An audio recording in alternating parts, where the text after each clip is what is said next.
Hello, everybody, and welcome back to the Friendship Dawn podcast. It is the week of February 13th, 2022. Happy Valentine's Day to all of our religious fans. I'm Ivan, and with me here today is my friend. Skylar, How who I was- guess is somebody who would view Valentine's Day as a religious holiday. Do they have I Valentine's Day in Europe? No. They have, I know they've got something similar, right? Because I'm a big dumb weeb. 'Cause Yeah. they've got the chocolates thing where, Wait, I said Europe. oh, just, Europe might also have a chocolate. There's probably a version of Valentine's Day in Europe. Okay. There's no And way in Japan, the too. U.S. invented.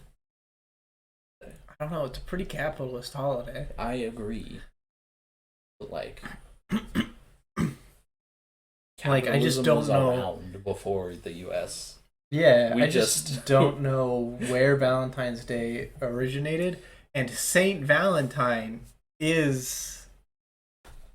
If only all of human knowledge was at our fingertips. If Okay. only.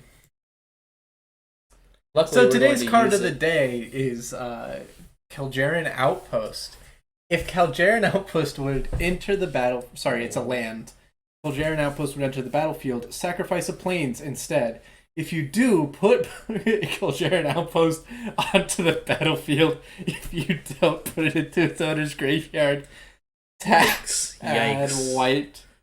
Yikes. One or generic white tap. Create a 1/1 white soldier creature token. Wait, this land seems pretty good. Yeah.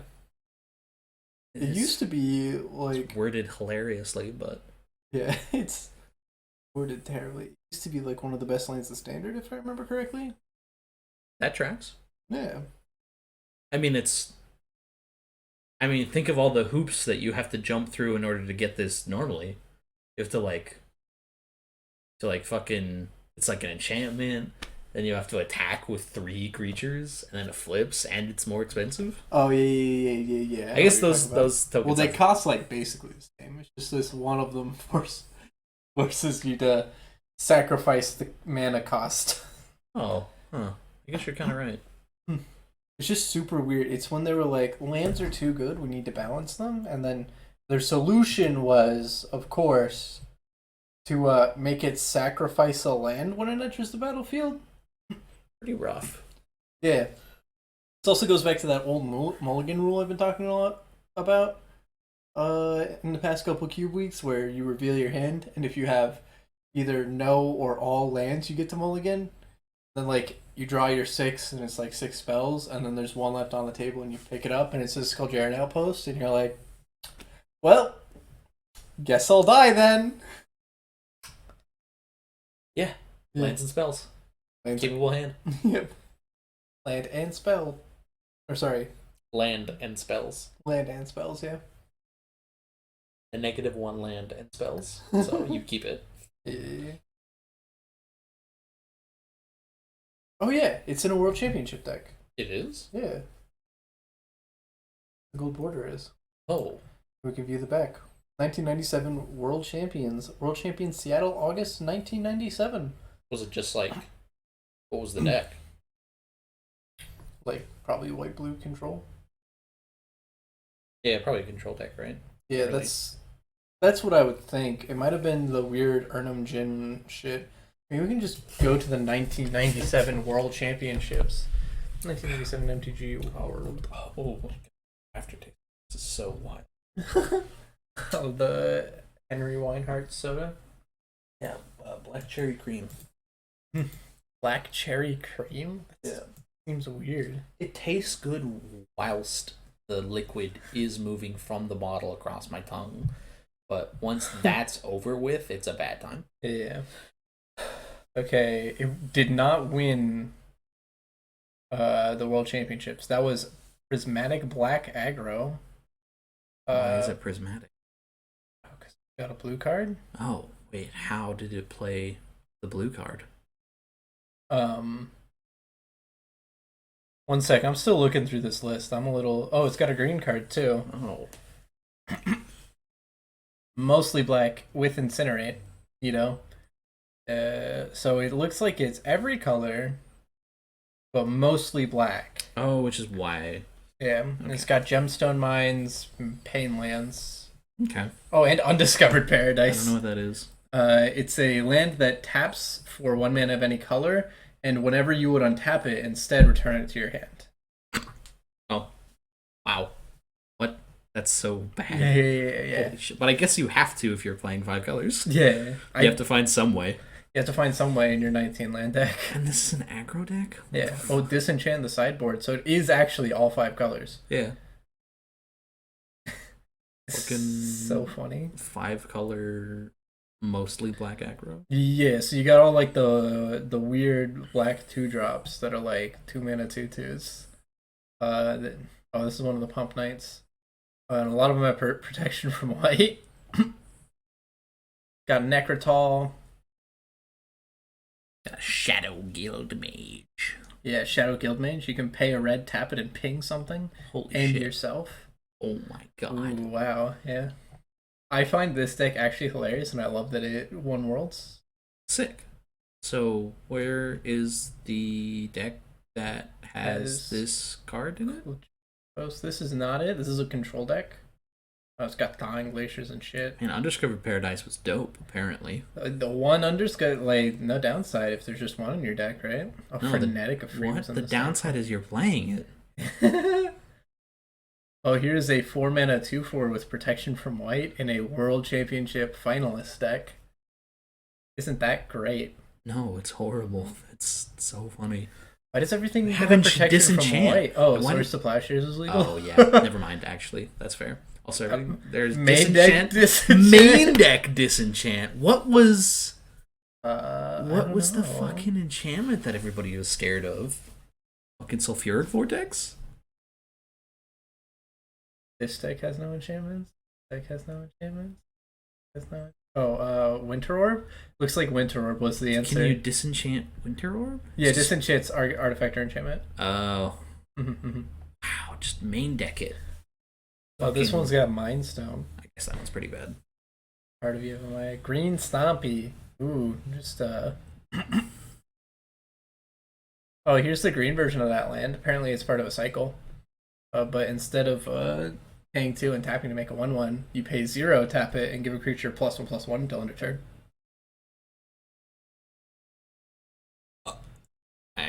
Not Tarmogoyf, but actual Urgoyf in this deck. Actual Urgoyf in the deck. Yeah. Oh, Harvest Run. I love these. When Harvest is Run comes this? into play, return any basic land card from your graveyard to your hand, or bury Harvest Storm. Or sacrifice it. Yep. Oh my god, what? And it's a 3 mana 3/2? It's a 2 mana 3/2. Good god. Cards. So you're paying a lot for that extra power. Well, yeah, I mean, guess basically you're just drawing a card, but you know. Give your upkeep if a player has more life than any other, that player gains control of Gabspan Ogre.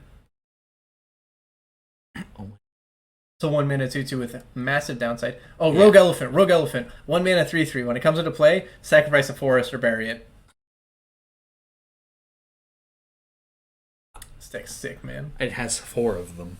It has 4. That's how it wins the game, man. Holy shit. It's also got a 5 mana. I feel like instant. we've gotten off topic. Oh yeah. What was the? We're looking This for. doesn't have Kildaren Outpost either.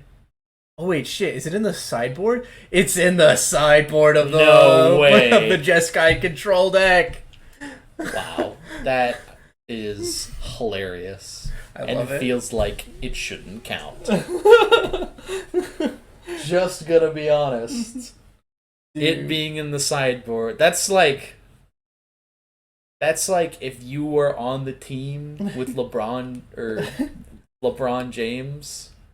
It's like if you were like the alternate on the team with LeBron James. Like, you know how there's people who sit on the bench the whole game? If someone breaks their leg and then one of the bench players gets to go play, you get to come and sit on the bench. Yeah. Sorry, I've been trying to think of an analogy while you said your funny thing. It would be like if I had a Super Bowl ring and they were like, "Oh man, what position did you play?" And I was like, "I was the water boy."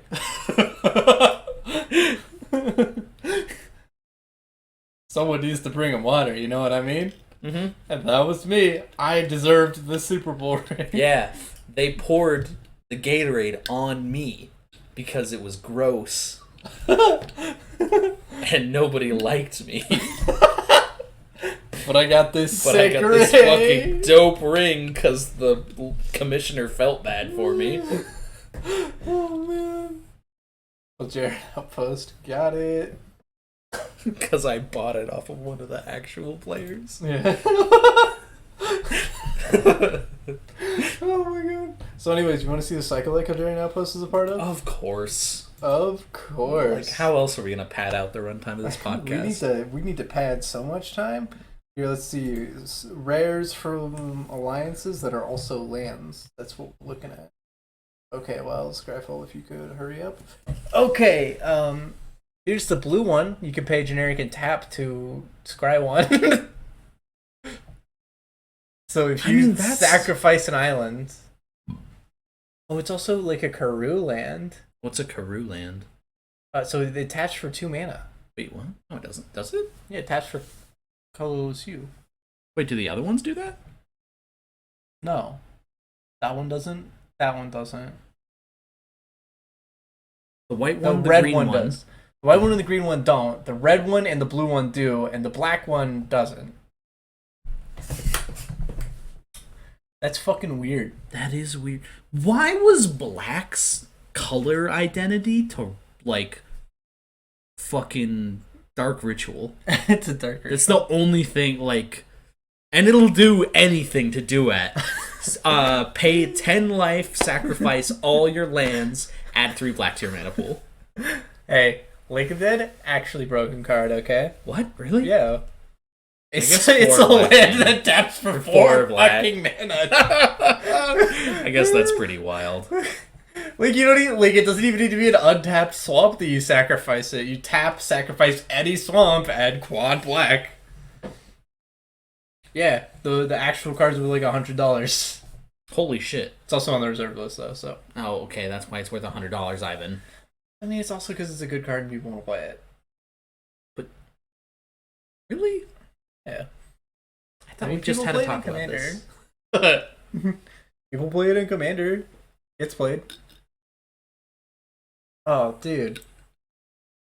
Is this a rare? I really hope School of the Unseen is a rare. It's got Doesn't tap, look add, like it.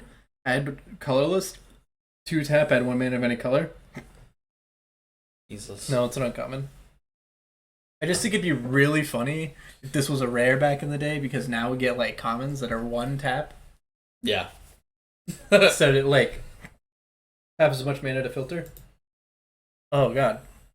Got a I just ate. And I am like burping a lot and it's weird. Uh-oh. What? That yolk sushi not agreeing with you? No, that yolk sushi is great. I don't feel like I'm gonna throw up. It's also so whenever I eat, I'm like, okay, well I've eaten this quarter of the plate, which means now it's time to take a drink of soda. And I drink like 1/4 of my soda, and I, repeat over and over again. And then afterwards, I'm always like, "Oh wow, this was a terrible idea." Wow, I've drinking 4 sodas. No, 1/4 of my soda. So it's a whole soda. Drinking a whole soda. Okay, sorry, you had 2 whole sodas because you had 2 things of sushi. Oh, I had like 1 thing of sushi. I just got 2 different ones and then combined them to make a total thing of sushi. Whatever, man. So you drank too much soda. Okay. Yes, that's the problem.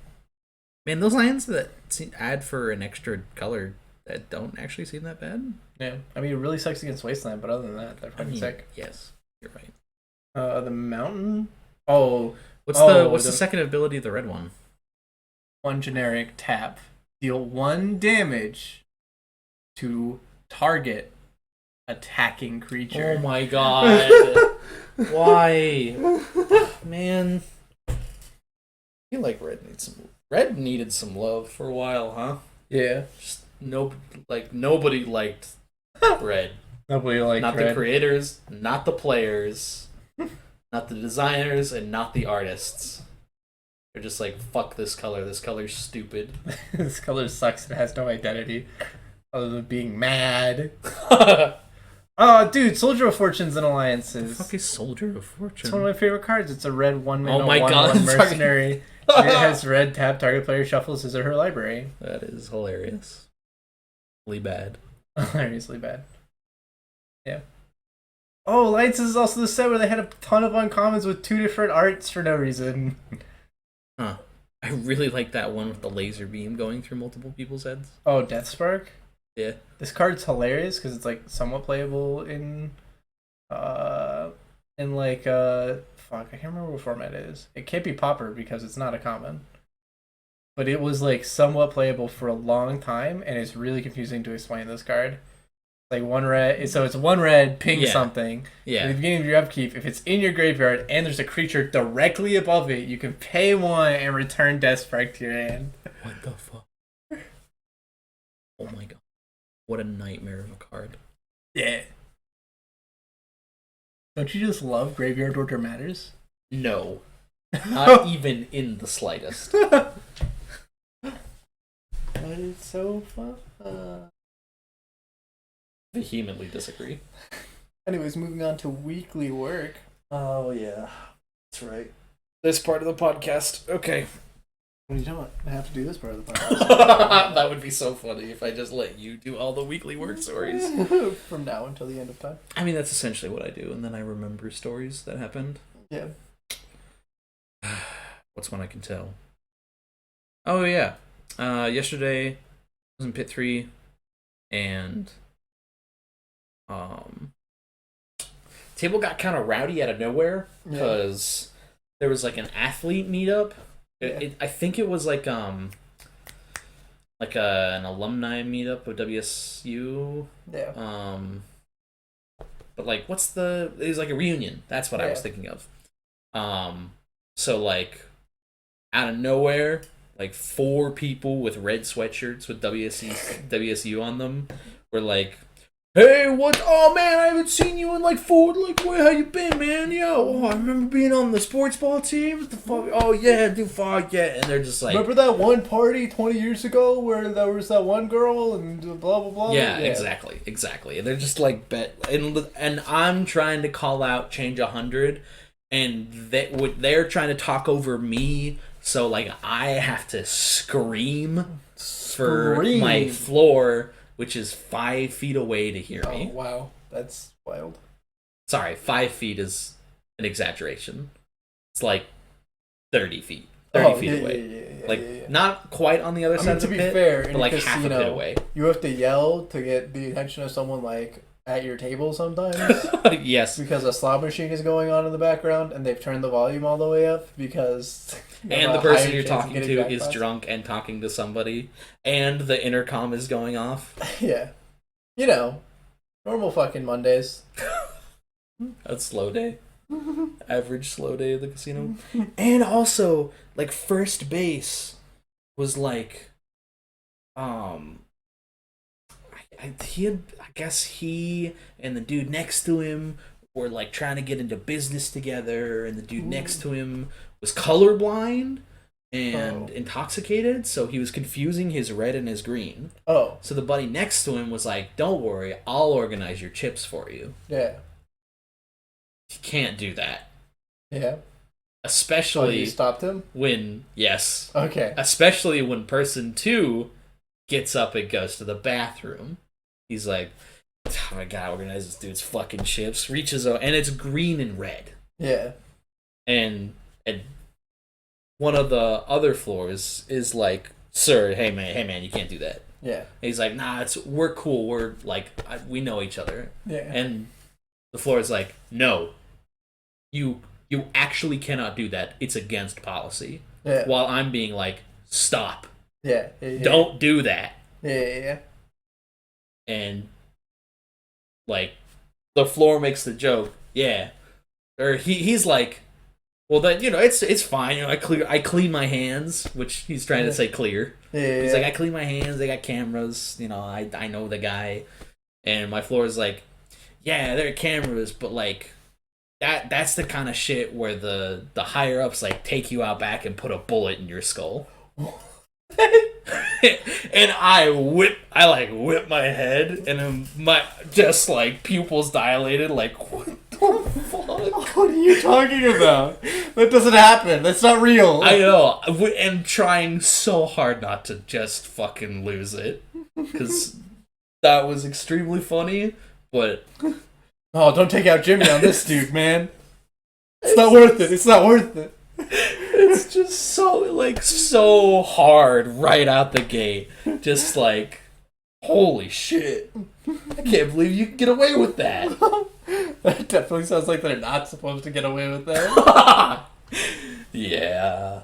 Yeah, that was annoying. Yeah. Anyways. Yeah, time for your work story. That was the end. Oh, okay. When I look off into the distance and stop talking, I have like a kind of similar story.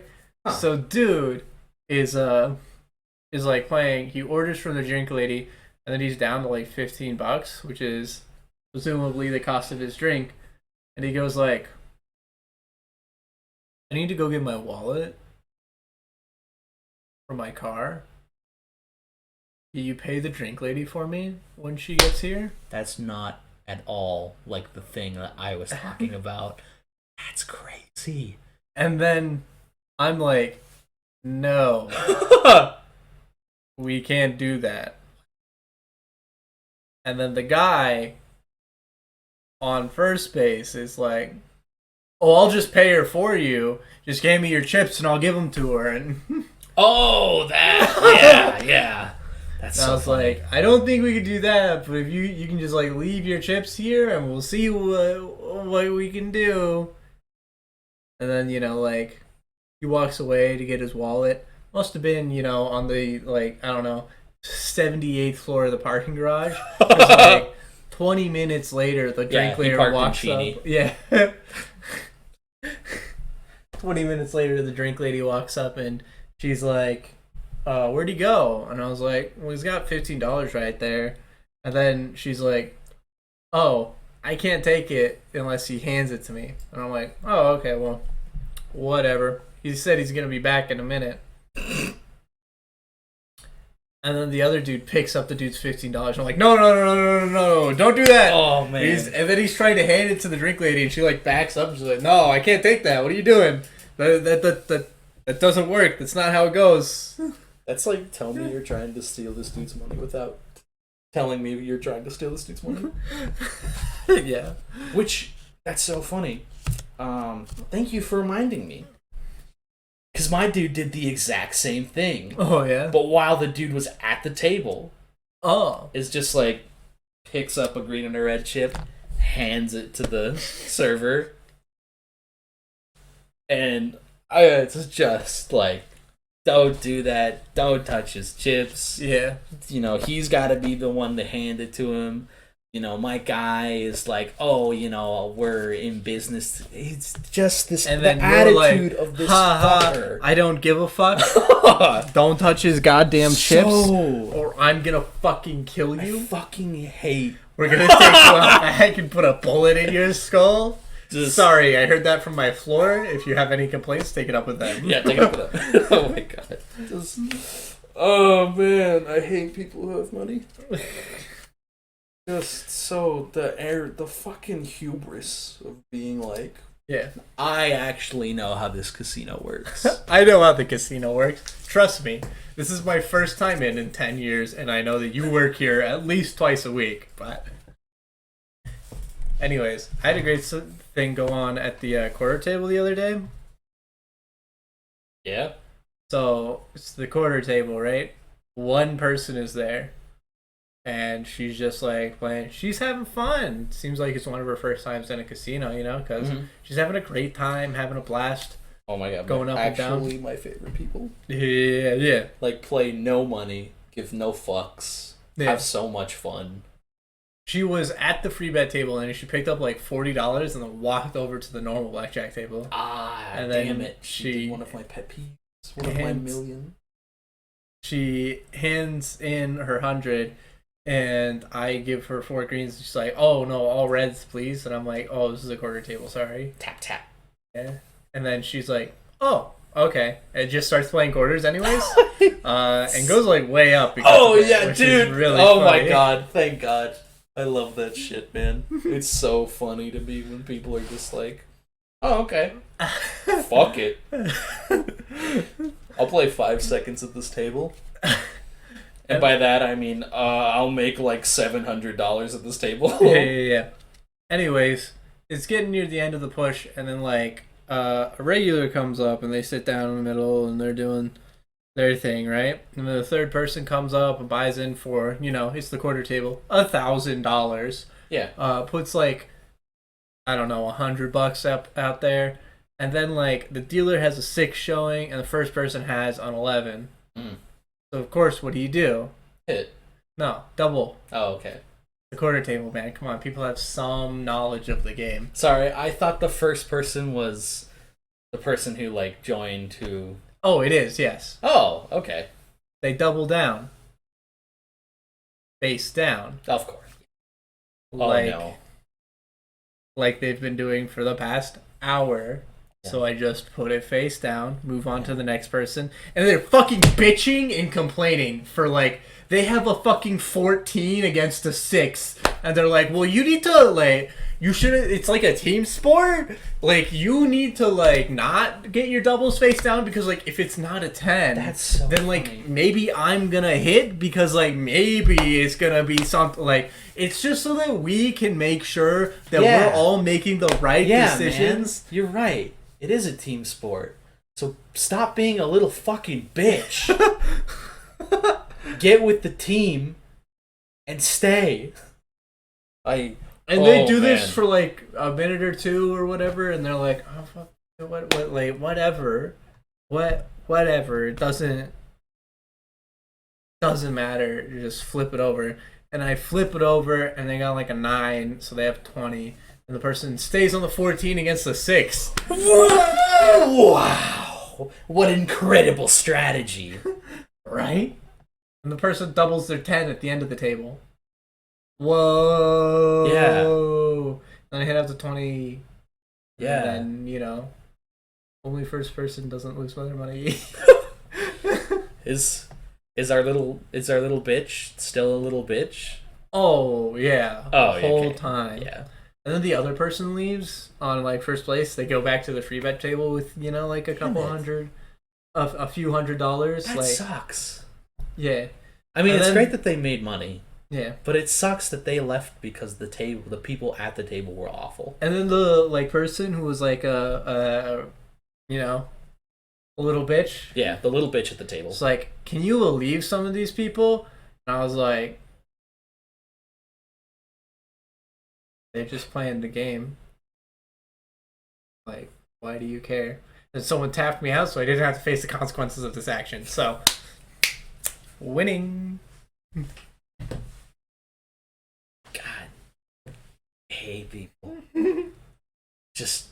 I hate them with every fiber of my being. Yeah, but they're also one of the regulars that like every time I'm on a table, they come over to my table.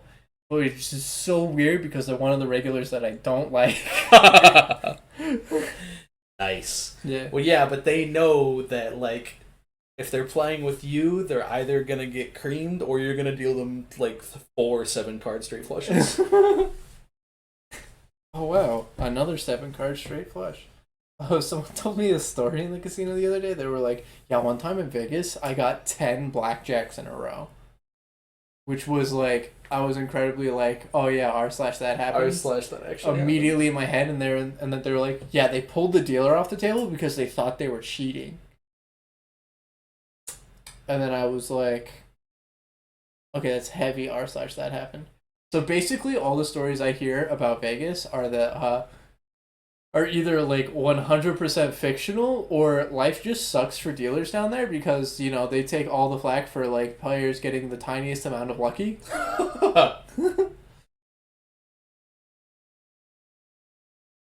It's like yeah, so you probably weird. shouldn't believe everything you hear from the casino. Yeah, I mostly don't believe anything anyone says, except for the people on ETH that are like, yeah, I had a Royal back in 1994.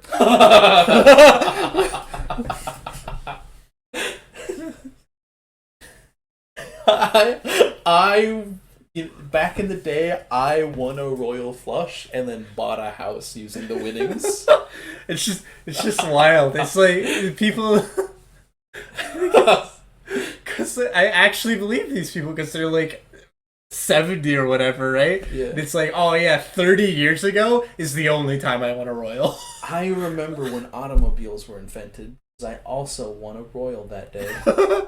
Yeah. I think that like that type of ECH player is very funny. Yeah. Yeah, That game sucks.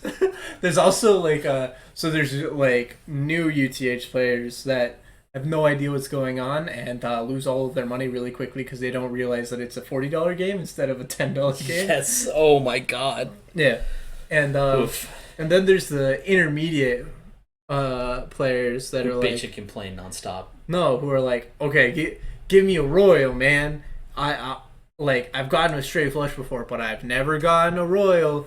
And then there's like the veteran players that are like, yeah, like 7 years ago, I got a royal, or I've been playing for 53 years and I've never seen a royal. Oh my god. People that are just like, yeah, royals are actually impossible. Stop asking for them. Shut up. I mean, they're not impossible. Yeah. It's really funny. Put a royal on the board. You don't even the good you Yeah, get that's not even 500 good. You, Oh my god, you that get 500 to 1 on the fucking blind that in a drives me fucking royal. fucking crazy when people ask for the royal on the board. It's just like what? That's not even. You don't even get the thing. You like. Oh, 50 to 1 on my fucking. But then you look, and they're playing $20 on their side bet and $5 on their hand. They would and you're still like, get paid more. I know, but it's just like, tell me you're incompetent without telling me you're incompetent. Tell me you hate money without saying it out loud. That reminds me of a really funny Pygo player. Did I tell you about this? No. Do you want to say real quick, speaking of like straight like just crazy, I dealt 3 straight flushes yesterday on the same Pygot table. 2 of them were to me.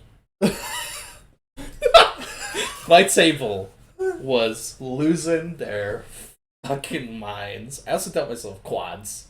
I had Oh, sorry. It wasn't 2 straight flushes. One of them was a royal flush. Oh, that's fair. I had a table. Fuck. Yeah, I had a table. It was not during the Super Bowl. It was like it's been like 2 or 3 weeks ago, where I was at Pygo and for an hour, right before I went home, and the worst hand I had was 2 pair with 7s and 5s.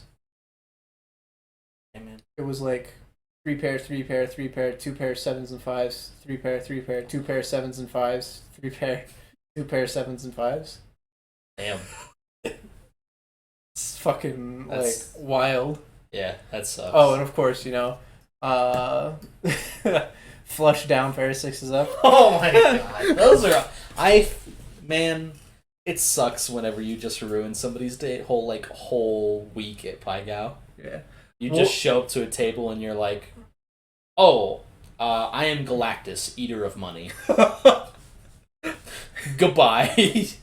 It was kind of sucked though. I put the flush down and I was like, well, there's a Joker in this, so Joker's just gonna go up. It's the highest one there. And I put the 6 up and then I did the first person's hand and I immediately went like, oh wait, there's a 6 in this flush. Floor. Son of a bitch. Son of a bitch. This is twice as bad. I would say that's way worse than twice as bad. Yeah. This is 6 times as bad. Yeah, easily. Anyways, person on Pygow talking about all their money on the side bet. So they had $10 on the main bet. And this doesn't normally happen at Pygow. is what freaked me out when I went to the table. Mm-hmm. How much do you think they had on the side bet, the fortune bonus? Okay, so the funny guess is $50. Yeah. My real guess is 25. Oh, okay. Well, those are both too low. They had a full stack of reds onto the side bet. Oh, no. You were dealing with Satan. That's too bad. That's a shame. It would depend on what chips they had left over, but they would do somewhere between 4 greens and a full stack of reds. Ow. Oh, that physically hurt. Ow. Oh, God. Oh, man, I don't want to... Oh, I'm sick. You're not keep going. By this? Keep going. Yeah. So at first I was like, oh, they're going to be on this table for like 5 minutes. There's no way they can No, there's no way they can keep this bet up. They're losing, like, even if they win the hand, they're losing $90. The fuck? How does that not scream out to you that this is a terrible idea? Yep, here's your $10, and I'll be taking this with me. They were there the whole fucking time. They were at the table the whole time. That's fucked. I hate that. 300 on a fucking trips. Oh fucking yep. 400 on a 200 on a straight. Yep. Okay, you keep somehow winning this this side bet. Just when you look like you're about to buy back in, I'm giving you a fuck ton of green. I guess I don't know why. I don't know why you're here. I don't. They want to play a slot machine, but they don't want to look at a screen. They want to look at a person. So apparently, something that happens on a roulette a lot is that people bet like a big stack on red and a big stack on black. Oh, of this, are they equivalent? Sometimes equivalent, sometimes not. Oh my god. I don't know which one's funnier, actually. It's just like funny. Because is it funnier to be like, to take the stack from the red and just move it over to the stack of black and just like run your finger over the top of it and be like, here, I paid you out? Or is it funnier to, while the ball is rolling and they have the 2 uneven stacks, to just slide the shorter stack to the taller stack? Like, cut the taller stack, like the top of the taller stack, off, slide all of the chips back to the person, and place the taller stack down on the original color.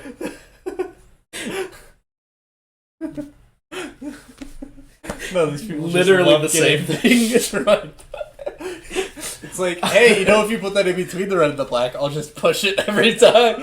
Unless I land on green, then I'll just take all of it. Oh my god. And you bet on that? There's no way! Surely not. No, it's just because they like seeing the big stack come out. Right? Because you can't pay them with dirty money, so you take one of the big stack, and then you give them a different big stack, and it looks like they're winning because they got a big stack. And then you're like, oh, 0. And the Grinch smile spreads across your face and like curls in your dimples as you just, your arms just reach over the table like a greedy dragon. And I can't wait to pour like 500 chips into that little machine. Yeah. Apparently that's what roulette dealers hate the most, is when people put giant stacks out there. Oh yeah, I bet. It's probably a nightmare to fucking yeah. But oh man, when you're like, I have to pay all this shit. Ooh, look, 0. Hi everybody. Yoink. Just slurp this right up and put it right back in this machine. Oh, no one bet it on the orphans. Looks like you're all orphans now. Oh my god, is that what they're called? Orphans? Yeah. The 0 and the 00? Yeah, the orphans. That's sad. Because they People who gamble are the worst. Hey, you'll never guess what they call 1, 2, 3, 0, 00. The basket. It's not sad at all. It's just a weird term that I don't get. I guess it looks like a basket at the end. Yeah, I see it now. I get it. Anyways, have fun on the ad break, everybody. We'll be right back. Hello, everyone. Taking a break from the podcast to tell you all to subscribe to the Patreon at patreon.com/IvanTT. That's IvanTT. It's how you help support the podcast, how we get all of our stuff together, and you get a sick bonus in that all Patreons with the Tier 2 or higher get a shout out. So, quick shout out to Thunderbird145, who is our current Tier 2 patron. Thank you, everyone, and back to the podcast. Hello, everybody, and welcome back to the Friendship Dawn podcast. I hope everybody had a wonderful break learning about our Patreon shill. We're moving on to the game Gander. So, talked a lot about Wolfenstein last week. Did you get further into Wolfstride? Wolfenstride? Don't get me wrong. I think the new, updated Wolfenstein games look kind of good, actually. Yeah. But the game that I played is called Wolfstride. I said Wolfstride after I said the wrong thing. Yes. But I did say you did remember. I redeemed myself. Very nicely done. After putting the clown makeup on. Yeah. So Elden Ring is coming out soon. Yeah. And I realized that I needed to finish Wolfstride before that game comes out. Oh. Because otherwise I'm going to stop playing Wolfstride and play Elden Ring. Okay. Which is what happened to Pokemon Legends of Arceus. Even though I think that game kicks ass. Yeah. That game actually kicks people in the ass physically. Yeah. Right. Yeah, I got farther in it, but I thought you didn't want me to. I guess, yeah, I don't want you to spoil it. I don't know. I just wanted to know how your Wolfstride was going. Up, down, stonks? Oh, up. Okay. Up. Absolutely. Keeps getting better and better and better and better. I mean, basically, yeah. Nice. So I bought a new game. Yeah. Called Cardboard Kings. Yeah. I've been showing it to everybody because I just want to play it, and it's really easy to just be like, while I'm playing the game, what you do is you buy cards and then you sell them because that's what buy you do. Buy low, sell high, baby. Buy low, sell high. And that's pretty much it. There's 5 different types of stickers you can use that affect that a little bit. Mm-hmm. Cardboard Kings, your father has died and you have inherited his card shop. So you must now become a trading card mogul. Cool. That's the whole story. You collect cards, you buy cards, you sell cards. And that's pretty much it. We're pretty sure it's in early access. Yeah, I mean, since it's on version 0.5, I think it's early access. So, it's not finished. The story so far is really good, in my opinion. Even though it's short? Even though it is very short. Even though it's 2 hours of story? It is maybe 2 hours, and that's including staring at the screen, watching a customer walk in and being like, oh, fuck. What card are they looking at? Oh, shit, they're looking at my expensive card. I hope to God they fucking buy that. You know you want that Toon Turtle. You want the Toon Turtle. It's fucking $8. Oh, No, Toon Turtle's up to 14 now, man. What the fuck? Toon Turtle's been going to the moon. Oh my god. Also, I should have held on to those DC Turbo bikes that were gonna 50. say HODL. What? No. I heard it. I heard you. I should have held on to those DC Turbo bikes. Really? I got those when were they were $1.17. Yeah, they were $1.15, $1.10, or 95 cents. And I had a bunch of them, and they went up to $2. And I was like, fucking ship it. Probably sell it. Selling these, getting out now, and now they're fucking $5 each. Jesus, it's wild. I'm glad I got the foil for my collection for $2. Yeah, damn. The same thing happened with like Kodai shells too. Really? Yeah. Oh yeah, I remember that card being like 87 cents or something. Yeah, so I bought a couple of like $1 each because I'm like, oh, whatever, these are cheap, and then they go to like 15 cents, and now they're up to $5. Stocks are weird, man. Yeah. So the game is basically like a stock trading simulator, but it is themed with a cute little card game called Warlock. Yeah, and you have a binder where you collect the cards. Too. Oh yeah, there's also a collecting aspect. Yeah. So, sets have 1 rare, 3 uncommons, and 7 commons, right? 1 rare, 4 uncommons. Yeah, 7 commons. Okay, well, I got one of those numbers right. Yeah, 2 actually. Yeah, you got the majority of them right. Okay. And you have your own collection, and it like shows up in the store showcase, which I think is actually pretty dope. Yeah. Like underneath where you put the cards that you want to sell. Yeah. See, I got a foil Lofairy out of a pack, right? Yeah. And then I was like, I should buy another Lofairy because I've already got the foil, so it's good to keep a foil around. And Lofairy fucking tanked. Like a little bitch. List? No, it didn't get put on the ban list. Oh. It wasn't good enough to get put on the fucking ban list. Yeah, it was fucking this Blue Beauty and 4 power. Blue Beauty and 4 power, yeah.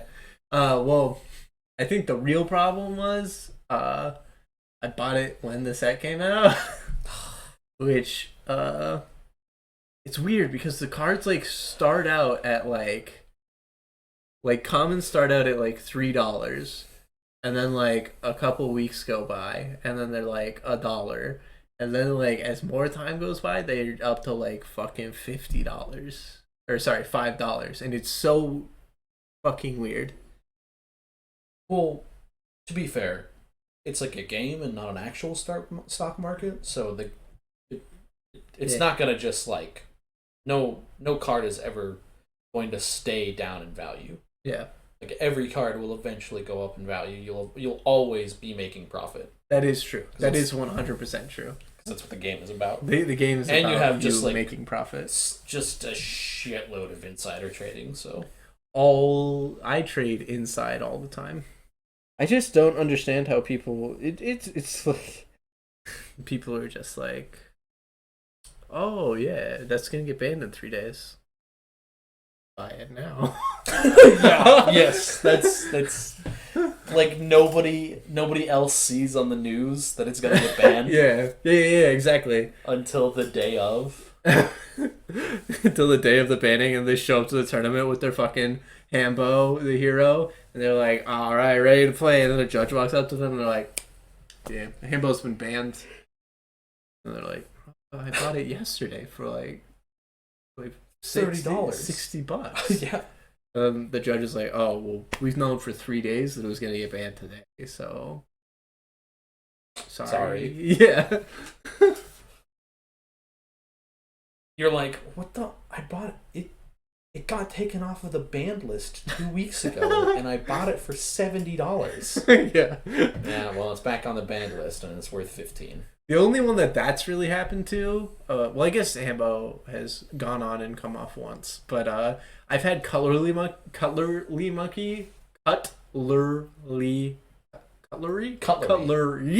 Yes. Monkey go on and off the ban list 4 fucking times. No way! Wow! Oh my god! That's literally hilarious. The last time it came off the ban list, I was like, can't wait for that to get banned in 2 days. And then the next day, there was an announcement that was clearly like he's getting banned in 2 days. I was like, oh, sick.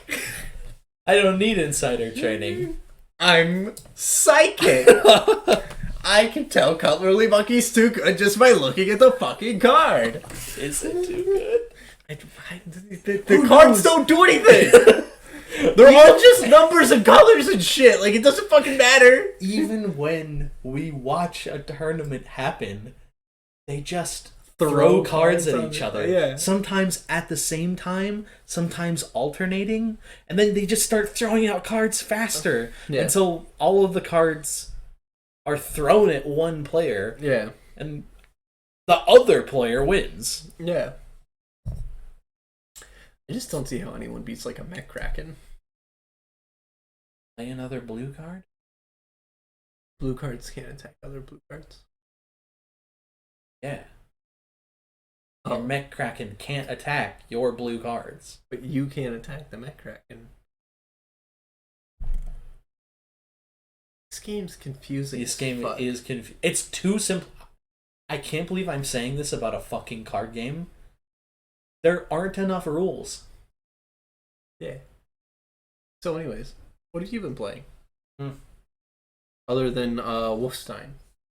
Play a little bit of Rogue Tower. That's a lot of fun. Yeah. That's like, I feel like that's a return to form. Rogue Tower feels like a Flash game that runs really well and is honestly like fairly cheap. Yeah. Yeah, I would agree. Yeah, it's like a pretty classic tower defense game, and then like after every run, so to speak, like so you can choose between there being 1, 2, or 3 entrances into your tower. Yeah. Then you defend tower from waves of enemies. The route that the enemies take is procedurally generated, and every so often you get upgrades, whether that's different kinds of towers or better towers. And then when you lose, you get experience that you can then spend for either permanent upgrades or more towers, different kinds of towers, or better upgrades for those towers that you can then select from the upgrade screen while you're playing the game. They've been meaning to also play Rogue Tower. Yeah. Because we watched another content creator play the game. But every time I get home, I'm like, I wonder if Skylar is on Steam right now and if I can play Rogue Tower from his library, and then immediately go, why go through all that work, and why don't I just play Cardboard Kings instead? Yes. That's fair. Yeah. I got the foil bumper jumper and the booster pack. I'm so proud of you. Thank you. Yeah, so I've been playing a little bit of that. Let's see. Nice. I've been playing a couple runs of Gungeon recently. Ooh. That's, oh man. God. Every Love time a good roguelite, man. Oh man. Every time I see Gungeon, I'm like, oh, that game looks fun as fuck. And then as soon as I start playing, I'm like, I don't think this game's for me. Yeah, it's like a down twin stick shooter. Yeah. With like, I mean, with like bullet hell aspects. Yeah. But fuck, dude. Oh man, even the story in that game is sick. Like, I love the storytelling in that game. Yeah. I will say it's a lot more fun once you unlock the gunslinger, which is the most broken character in the game. Oh, yeah. But in order to play as that character, you have to spend the currency you use to buy like different guns and different perks and stuff. Yeah. So that's weird and interesting. Yeah. So every time you beat a boss, you earn a certain amount of hegemony credits, right? Yeah. And then throughout the course of the game, you can spend those hegemony credits to add different guns and items to the pool of guns and items you can earn throughout the run. Yeah. But after you unlock some secrets, you can also spend those credits to play as like 2 different secret characters. Ooh, nice. I love me some secrets. Dude, Gungeon is packed full of secrets. Yeah. It's got secret bosses, it's got secret floors, it's got secret characters. Yeah. It's got it all, baby.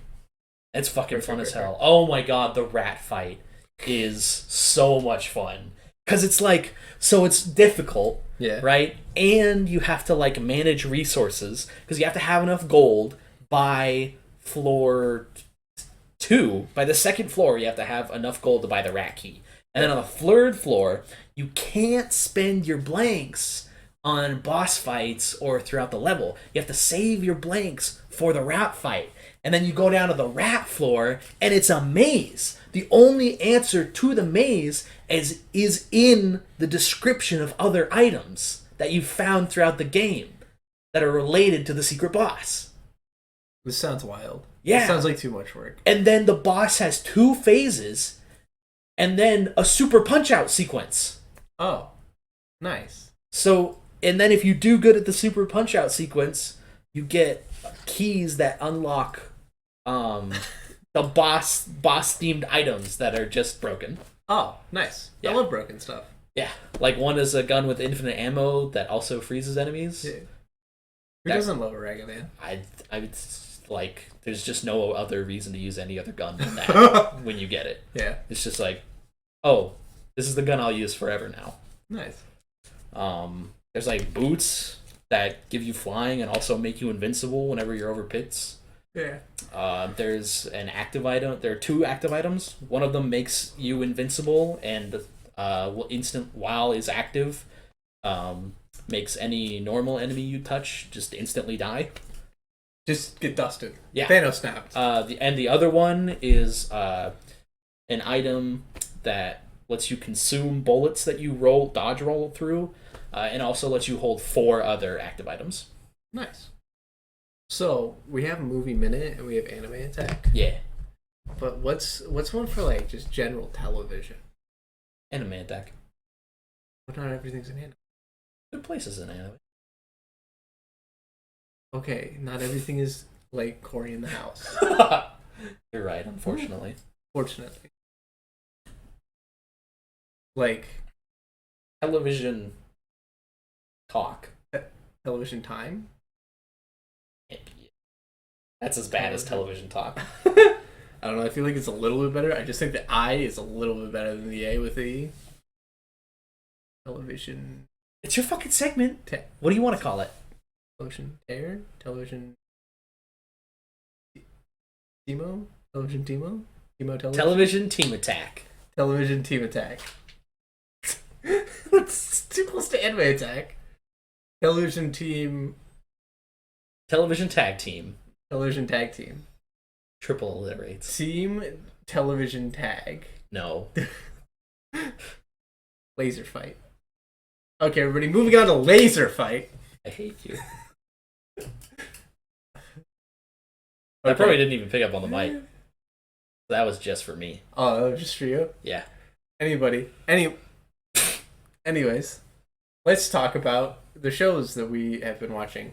I just watched this first episode of the 2nd season of Love is Blind, and it's very funny. So do you know what like the general conceit of Love is Blind is? Let me take a guess. 20 horny adults, half of them male, half of them female, are placed in one big mansion together and must figure out their true love in order to win money. No. Damn. Not even close. Wow, not even close? 40 horny 40?! adults, That's so many! half of them male and half of them female, live on 2 separate mansions separated by a big wall in the middle. No, shut the fuck up. No, it's not. It is not separated by an actual wall. They spend all of their time for a week walking up to that wall, which you can hear through but can't see through, talking to the other person to see if they can find true love without even looking them in the face. Because love blind. Holy shit. Also, they're all adults, so like 20 to like, I think 30 might be the oldest, but it might be like 40. Yeah. Yeah.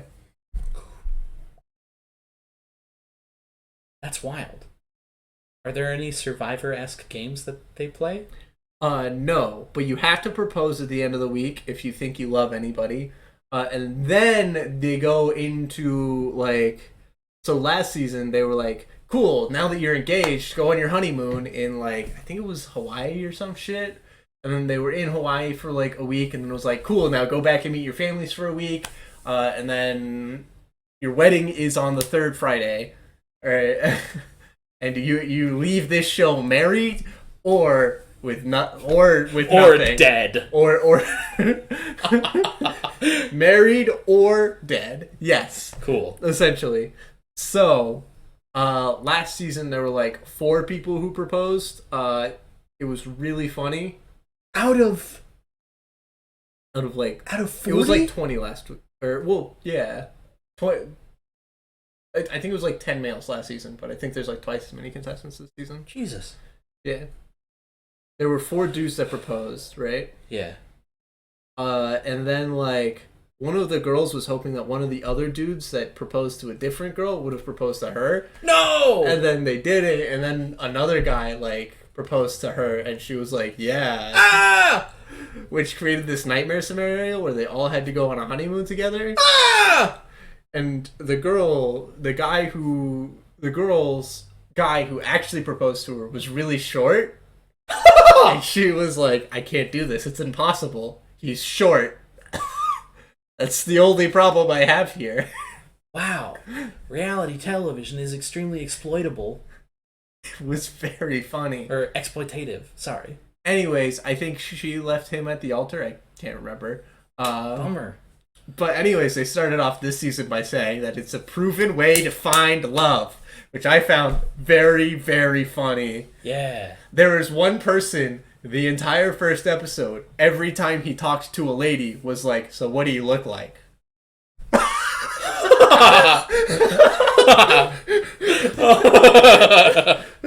Oh my god. That's so funny. And so one of the girls even said it, and I think I said it to my significant other too. I don't think he gets it. I don't think he understands the point. There was one point where he was talking to a girl, and it felt like it was going pretty well, and then he was like, yeah, so do you think I could lift you? And the girl was like, can you run that by me again? Yeah, so do you think I would be able to lift you above my head? You just doubled down. Yeah. And the girl was like, Am I legally allowed to answer this question? I don't think you're supposed to ask that.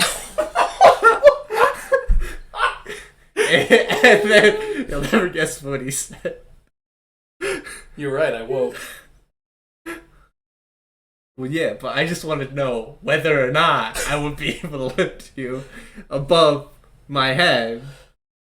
You know, hypothetically. And the girl was like, well, hypothetically, I think we're done here. No way! That owns! That's fucking hilarious. Holy shit. It was like, and then it cuts, like, so it cuts between all of these people having, like, one-on-one talks, right? And then it cuts to, like, all the girls talking to each other, and one of them's just like, yeah, Shake, which is the guy who was asking everybody how they look like. His name is Shake? Well, his name is Ashaik, but since that's complicated for Western people to say, he just has people call him Shake. Oh. Yeah. Okay. Continue. Anyways, I don't think Shake gets it. He keeps asking everybody about their physical characteristics.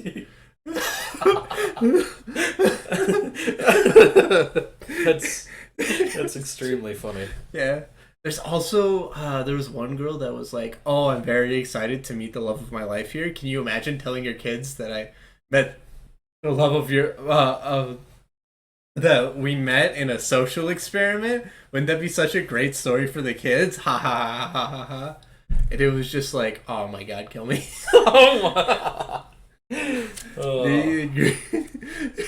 Wow, Mom. That's lame. Yeah. Like, really? Anyway, I'm going to go to college now. Goodbye. This is the story you're gonna tell your kids? You're gonna show them Love is Blind season 2, and they're gonna. Oh my You're god. gonna be like, see, this is how we met. And your kids are gonna be like, really? Wow, this show is unwatchable. Through reality television? Through reality TV, Mom. Mom, did you have to tell us this? Like, I know my younger brother's only like 3. Can you not tell him this? My like, friends can never know. My friends can never know this. Yeah. We will have no merchandise in this house from this show. We will never speak its name again. My friends will never come over. No. I'm sorry. I will be having no more sleepovers at my house. You must understand. This can't get out.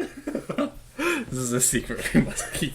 I will have a cyanide pill surgically installed in my tooth that I can break at will.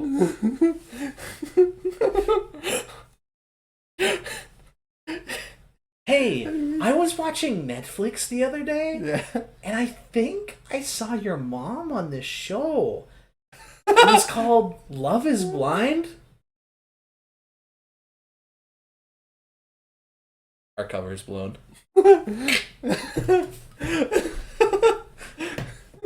It's anyways, Love is Blind has been really good. So the first episode. So I don't know how much they cut around, but somebody has already proposed. Wow. Yeah. That's insane. Yeah. It was very weird. So like in the last season they did all the proposals at the same time. Yeah. And all of them gave gifts to the other person, right? So it made sense, like a little bit, when all of them got gifts, except like for the last person who like the gift was like an afterthought or whatever. And like that's cool. Yeah. That's extremely cool. Yeah. Anyways, the person gives the other person a gift, and it confused the fuck out of me because it was really esoteric and it didn't mean anything, and it seemed like it didn't have any connection to them at all. And then I realized, oh yeah, they're all supposed to give them a gift. That makes sense. And then, you know, there was like a 10-minute hype at the end of the episode that was like, now that they're proposed, they get to see each other for the first time, and they're gonna see what they look like. And one of them's like I don't know, like a fucking, gotta be like 35-year-old programming dude, and the other's like a 27-year-old lady who like looks fine. That's also the really funny thing, is that the entire show is about like, oh, you don't know what your other person looks like. But if you watch the show, like, everyone there is in the top 10 percentile of like hot people. Like, yeah. Like if you are watching like the show From Home, everyone there is like, wow, I wish I was that hot. Yeah. Absolutely. And it's like, well, it kind of takes away from it a little if you like everybody. Oh man, my proposee only has 7% body fat instead of 5, like her proposee. Yeah. Bummer. It's so weird. I think the only things that like set them apart from being like actually hot and being like, oh, maybe this person's actually having trouble in their dating life, is some of the dudes are like short, and some of the women are like, you know, not are not the skinniest person in the world. I mean, they're not by any means like fucking blimps or anything, but they're like, you know, a little pudgy. But like, there is no world in which I look at these people and I'm like, swipe right on my Tinder. Whichever one's the no. Swipe no on my Tinder. Swipe no. Because all of them are fucking hot as hell. Sure. Yeah. Which just makes it really funny when they go for like 10 minutes and they're like, they're gonna see the other person for the first time, and it's like, what are they gonna do? Whoa, like, he's a 9 and she's an 8. Yeah.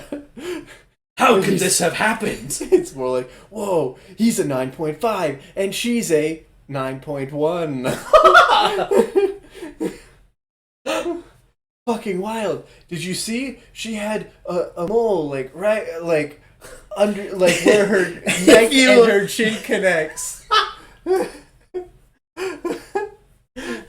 We don't have a camera shot of it, but we know it's there. Oh no. That's hilarious. Yeah. The show's watchable, huh? Show is very funny and very watchable. Okay. I watched all of Us Are Dead, I think it's called. Yeah. The Korean zombie show. Man, I'll just fucking watch any zombie shit. It's really annoying. Yeah. Because it's just like a good drama show. Would you say that the masks in High Rise Invasion are like zombies? I talked about this show. Ivan, I signed a contract saying I wouldn't have to think about that anymore. What about season 2? Of what? You're right. Okay. Do we... Oh, I finished Ocean's 12, too. Oh. Any good? It's not really television, but... Yeah, that's a movie. Can I save it for a future segment? The review is pretty easy. I didn't remember many of the characters. The cool heist got, like, no screen time. And the heist at the end of it was that we knew everybody on the inside already. And they were all already our friends, so there was no actual tension. And it all just was acted tension, where we faked making you think that they were going to get caught. But they actually knew all of the people who caught them. That heist took, like, the majority of the runtime. My God. Yeah. And the entire time it was like... Gotcha! Oh no, they're gonna get caught. Oh no, they got caught. What are they gonna do now? And then it was like, oh, they weren't actually caught. Oh, okay, I guess. And then there's like a 5-minute scene of someone who's not the main character doing really cool evasion of lasers. Like, actually really sick. To steal not the correct thing. And also, funny. There's a subplot where there's a cop, and then the cop's dad is like a renowned thief, and then like the cop captures all of the people, but then all the people that she's working with turn out to also be scammers that are thieves trying to steal the stuff, and then she gets caught, and then she gets taken to her dad, and then her dad's like, I love you. And then she's like, I'm not supposed to talk to you. Mom told me not to talk to you. And then her dad's like, well, but you're my daughter, and I want to see you, and we should be a family. And then she's like, yeah, you're right, Dad.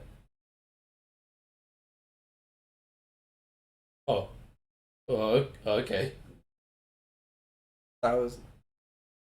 And that's the review. That's the review of Ocean's 12. I don't know what happened. Ocean's 12. I don't know what happened. Ocean's 12. I don't know who anybody is. I don't know what happened. I don't know how Ocean is the main character, because 90% of the screen time isn't him. And also, the only 2 good heists took a total combined 10 minutes, and neither of them actually stole anything. That's not as catchy as Ocean's 12.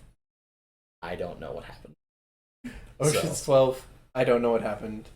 Thank you. The end. Well, thank you guys all for tuning in. We're going to take another break. Didn't even fucking talk about the show I wanted to talk about. We'll talk about it next week. Oh my God. What? Sorry. I talked about Love is Blind for too long because it's a good show. And by a good show, I mean a funny show. I kind of just expected you to cut me out. Hello, everybody. Welcome back to the Friendship Dawn podcast. With a hollow heart that I regret to inform you that Skylar has passed away today. I didn't get very far into that bit, huh? Anyways, I cast Reborn the Monster on Skylar and he's back.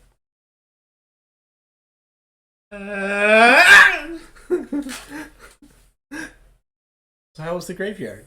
Oh, it was terrible. There was this Grim Reaper of the cards that was chasing me around a bunch of tombstones. Sounds fucked up, man. It was wildly fucked up and not something that should be in a children's card game. Okay, well, sort of the metaphysical concept of death and its inevitable approach. Yeah.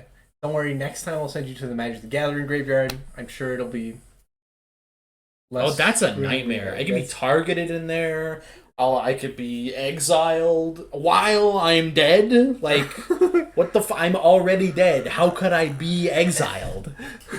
You already killed me. You know how, like, when you die, you leave a corpse behind? Yes. So what if you dig up that corpse and then throw it out of the village? No. You boil it in acid. Oh, okay. Is that exiling it? Well, yeah, because it doesn't exist anymore. Yes. I just meant exile it as in, like, the concept of, like, you would exile something from a community, or like banishing it from, not allowing its entrance into whatever community or group. Yeah, Like exiling it from the group. yeah. Set sanctions on you so that you can no longer enter the graveyard. What? Yeah, banish you from the graveyard. You can no longer enter the, kick you out of the graveyard. Yeah, Yeah. sure. This bit really died. What is happening? We'll put it in the graveyard. Oh my god, kill me. Don't respond to that. What are we doing?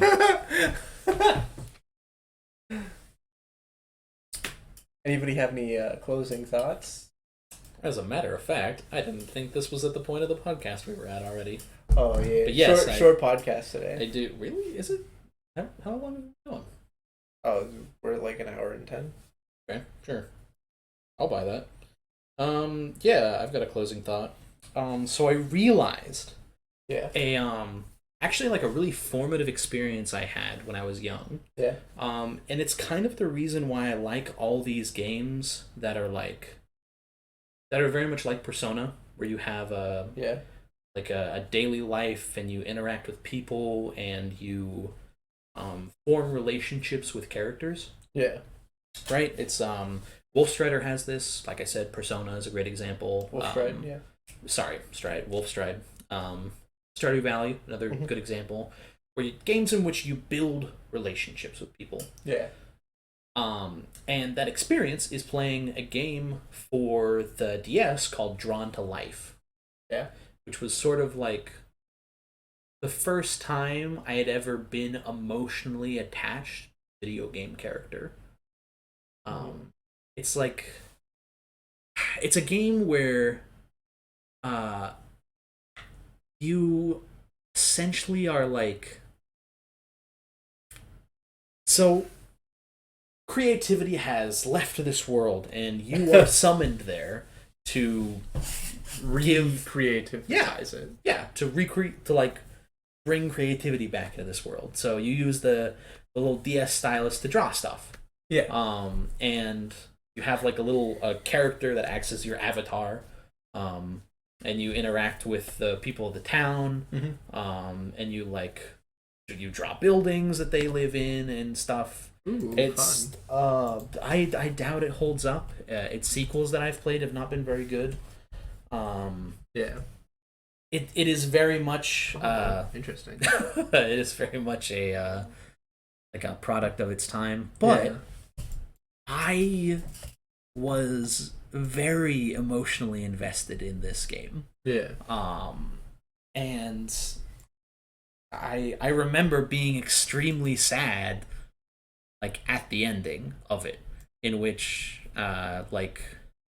so the main characters you follow are like a pair of siblings. Yeah. And at the end, one of them goes off to travel the rest of this like unknown world on the ocean on a boat that you draw for them. Yeah. And his sister is like stays at the town because she's the acting mayor. Yeah. And there's this like, from what I remember, genuinely heartfelt goodbye. Nice. Yeah, and I was just thinking about it the other day, being like, I can't believe this game is like why I find myself so like attached to video game characters. Yeah. Is I probably put like 30 hours into that stupid DS game. Well, it's it's stuff that happens when you're young that sticks with you most. Like a formative experience. Yeah. So you've been formed by the Nintendo DS bestseller, Drawn to Life. Is it a bestseller? Oh, most assuredly not. Yeah. Oh, that's right. If I click, I have to go back through all the fucking pictures. Okay. Yeah. I don't even know if I can recommend this game. I don't even know if it like holds up. I remember having fun. I think It is good enough that you can buy it for $4 on eBay. Oh wow, that So can't I'm be. Gonna say probably not up I mean, to the Google expectations. users seem to like this video game. Yeah, I don't know, sort of like, what that means. yeah, what that means at all. Also, I think this function right here that says 97% of Google users like this video game was not available when the game was released in 2007. You're probably right. And it's probably mostly people who have Googled Drawn to Life in the past 2 or 3 years and then hit like on it. Hit that like button. Smash that like Smash button. that like button. There's some reviews. I love the idea and would like to see a 3DS version or a PC version. This game just makes you feel like you have almost full control over the game's world. That's really more a take about yourself that you've sort of just slipped in there. I just love ideas like these. For me, it's a great game that I would definitely recommend you buy this game. Excuse me? Okay. That's very fun. You're not real. There's also apparently a new version. Have you played Drawn to Life 2 Realms? No. It What? came out like last year. No way, really? Yeah. Oh shit. Came out December 7th last. Oh, sorry. 2 years ago. My bad. 2 years Yeah. ago. Huh. So it's been out for a full year. Really? Yeah. Maybe. I'll check that out. Yeah, I can't even like this is so much a game from my childhood. I've tried to play other games from my childhood. There was this really awful game that like RTS called Mana, not Children of Mana, which was a RPG that I played that was also terrible. Yeah.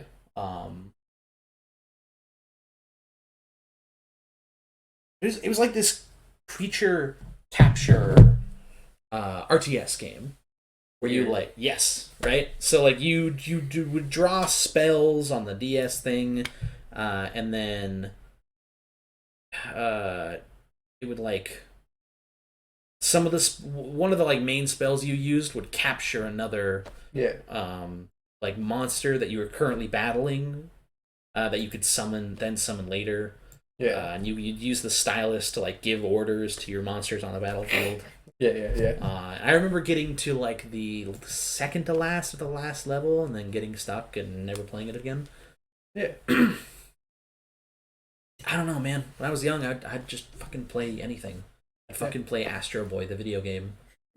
I mean, video games were just fun, and you just went home and you were like, "What's the video game I have now? It's time to play it." Yeah, man.